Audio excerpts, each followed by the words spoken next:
we do take it for granted that there are natural differences between men and women, but how would you argue that against someone on the other side? Because it seems like to every difference you point to that to us seems natural, they can just say, oh, well, it's just engineered into us by society, no matter what the difference is. So how would you respond to that? Thank you.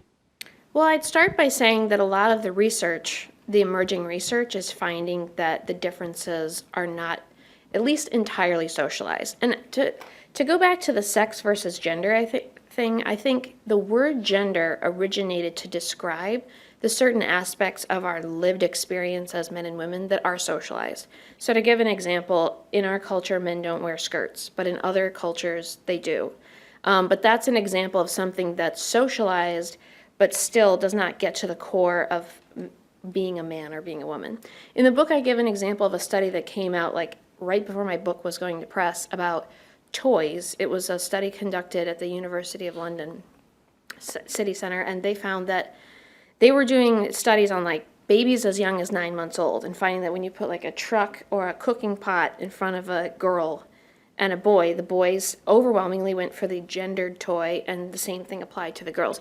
And so these scientists who had, absolutely no skin in the political game, even they said this shows very clearly that there's certain aspects of our sex that's not socialized.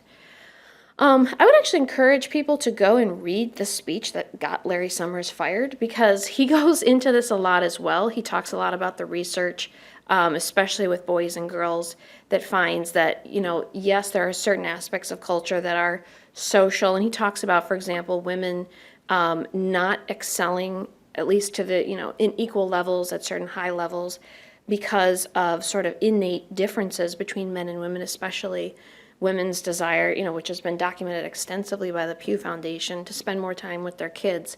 So I think certainly you can look at within maleness and femaleness and find a whole spectrum of lived experiences.